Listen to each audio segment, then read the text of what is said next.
Hello po, Tita Darlene. Hello po, Tita Darlene. Thank you so much po. Hello, it's me, Darlene Vlog.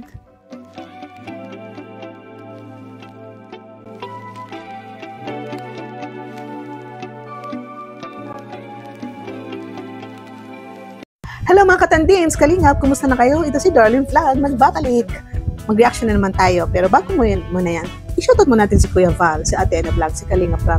Mga kasama natin to sa Kalingap ng mga charity vloggers, Ambassador DPT, siyempre ang mga kasamaan ko sa Karaba, at i-shoutout mo natin ang ibang reactors sa Kalingap Warriors, sa itong Strikers, Kamari, Timbios, Watchers, may ganun din po, at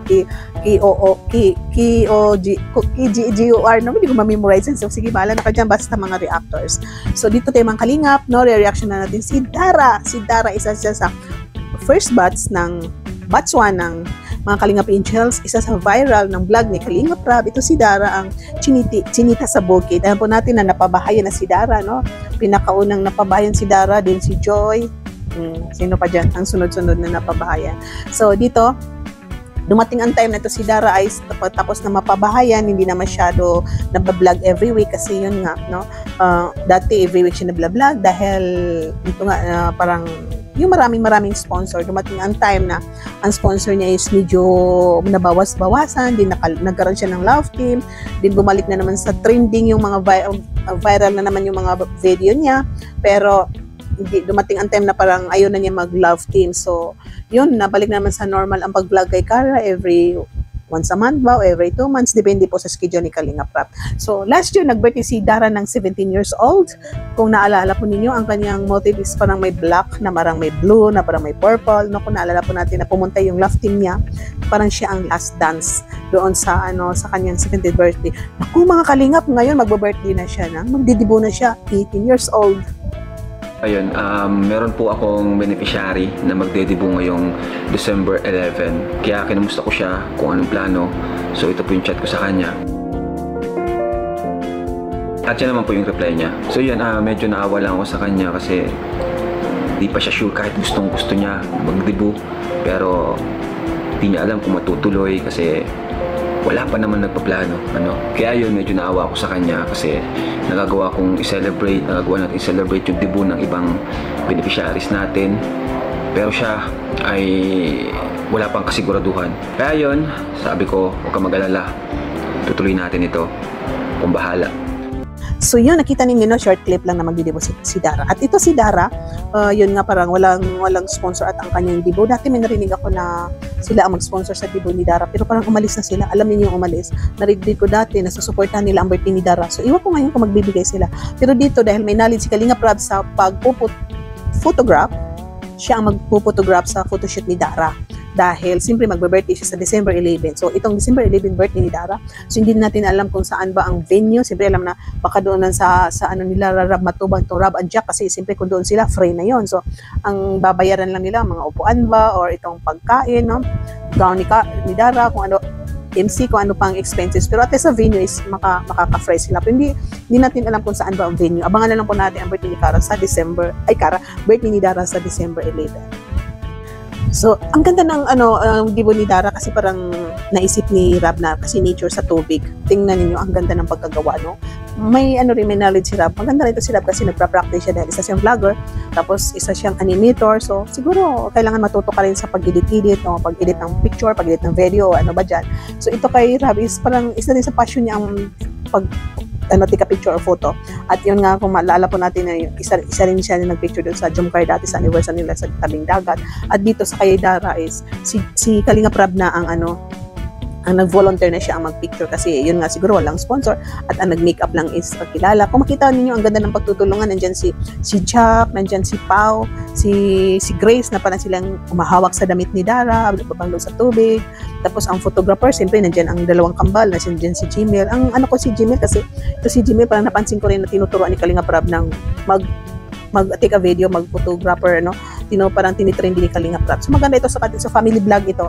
Maraming natututo kasi yung mga adopted ni Kalinga Prab, sinasama ang mga kapatid, ang mga anak, ang asawa. So maganda ang pagkagawa ng vlog na ito kasi family time at the same time para sa beneficiary. At ito si Rabay, lumalaki siya, bang lumalaki, nakikita niya yung parents niya na tumutulong sa kapwa. So lalaki sila na tutulong sa kapwa. Yun ang nagustuhan ko sa vlog na ito kasi yung ibang channel is siyempre yung kasama ni Kalinga Prab, itong Keyboys, itong Hagibis. Pero dito sa channel na is family, kasama yung maliit na baby, nandyan pang yaya, nandyan si Jack, mga anak, kapatid, at adopted, no, na beneficiary niya na doon sa kanya, siya nagpapaaral, is tinitrain niya, no. Siyempre may kasama minsan na Keyboys kasi mga lalay. So dito ang nagustuhan ko na abang maliit ang mga bata is natututo sila sa ginagawa, passion ng kanilang daddy.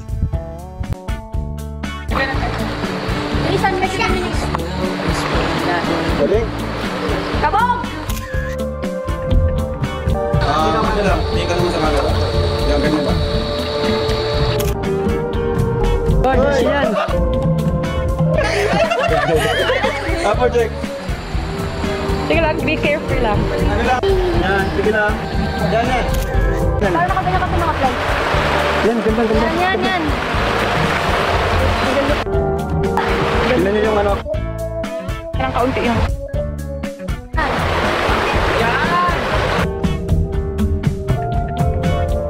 Ganda. Nice. Ito naman, limang po. Sunod nakaganyan naman.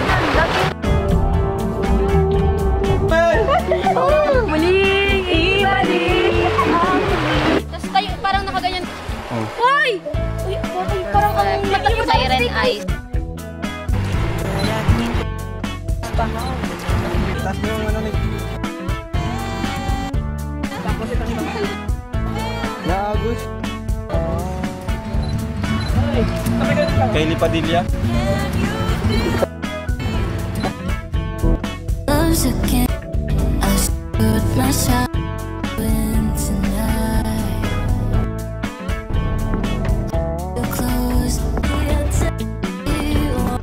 So yan, nakita ninyo na napanood natin na ito si Dara, di ba, na napakaganda. Morena, chinita, kahit medyo lumusog siya, pero nakita natin na ang ganda talaga ni Dara, no? Na hindi siya nakakalimutan ni Kalinga Prab hanggang ngayon, tinutulungan pa rin siya hanggang ngayon, beneficiary pa rin siya hanggang ngayon, na ito si Kalinga Prab na hindi niya iniiwan. So siguro mayroon pa rin nagbibigay ng mga sponsor, pero hindi gaano kalaki o kadami katulad nung first fan na vlog kay Dara at katulad nung may love team pa siya. So ito medyo siguro ipalagay natin ilang percentage ba? Palagay natin 30% ang natira. I don't know, sa akin lang yun observation. So at least nandiyan pa rin si Kalinga Prab, sumusuporta kay Dara sa kanyang pag-aaral. Wala naman bahay na uupahan, pero binibigyan pa rin ito si Dara ng kanyang ng allowance at katulad nito birthday niya. So ako ni Rab ang expenses. So di ba po napaswerte ni Dara dahil hanggang ngayon nasa Kalinga pa siya. So yun mga Kalingap, na suportahan na natin si Kalinga Prab sa decision niya na dito na siya sa kanyang Rab Matubang channel family vlog dahil masaya siya dito dahil yun ang sabi niya doon sa Rab Matubang, toxic, daming yung bang mga negatibo na sila pa yung natulungan, sila pa yung maraming sinasabi na mas mabuti pa yung ibang tao dahil yung natulungan mo, sila pa yung maraming paninira, no? So ito parang masaya si Rab dito sa bago niyang channel dahil yun nga, parang stress reliever niya, masaya siya dahil makakasamaan niya ang kanyang family. So para sa akin, sang-ayon din ako din Kalinga Prab. Natutuwa din ako sa channel niya kasi family bonding, nagpipiknik sila. For the same time, nakakatulong sila sa kanilang beneficiary at siyempre, yun nga, no, binablog, sinasama pa rin ng beneficiary, binibigyan pa rin, nakikita natin na binigyan pa rin ng allowance itong mga kasama, mga beneficiary na sa Kalinga Angel. So dito natitrend din ang kambal, no, sa pag hawak ng kamera, baka tuturuan nila sa pag-edit. Ito si Jemel is malaki na rin, binata na rin. Papakita pala tayo dito ng video ni Jemel na parang na-amaze siya, na parang crush na ba din si Dara o simple normal bata pa si Jemel. So normal lang na ang mga binata is hindi ibig sabihin na pag nagandaan sila sa isang dalaga is gusto na asawahin, gusto na liligawan. So normal dahil may mga feelings tayo, may mata tayo, normal na mapapahanga tayo sa ating nakikita. So ito po. Bibidyo lang ako, nakagawa mo. Isip ni Jemel natin, isip ni Dara. Ano masasabi mo?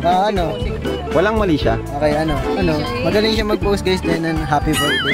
Happy birthday. Binati na niya! Binatin nga!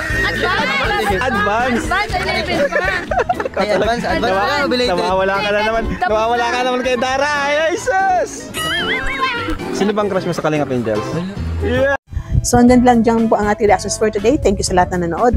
Thank you sa lahat na suporta. I-like ang ating video. Pag-subscribe, hindi pa nakasubscribe, click the notifications, at siyempre, don't skip ads. At thank you sa lahat na sumusuporta sa Kalingap, mga silent viewers, mga reactors. Siyempre, kasama natin dito sa Jumcar Fans for Life, at solid Jumar supporter. Thank you sa pag-support pa rin sa landing pad hanggang ngayon. Thank you, and see you in my next reaction video. Bye, and God bless you everyone. Mga Kalingap, suportahan natin Darlene Vlogs YouTube channel. Please subscribe. Mga karaba, mga Kalingap, mga ka-Jomcar atin ang samahan. Reactor na maaasahan, siya si Darlene Vlogs. Sa Kalingap Radyo Balitaan, atin siyang nasisilayan. Mabuti na kaibigan, solidong Kalingap niya. Siya ay matulungin sa kapwa, mga reaksyon niya'y kahanga-hanga. Siya si Darlene Vlog, samahan natin. Mga Kalingap, halika na't samahan natin siya. Darlene Vlog sa kanyang channel, samahan natin siya. Mahusay na reactor kasama sa balitaan, lalong-lalo na sa Jomcar kanyang sinuportahan. Mga Kalingap, suportahan natin Darlene Vlogs, Karaba, Kalingap Reactors, Kalingap Radyo Balitaan. Please subscribe Darlene Vlogs.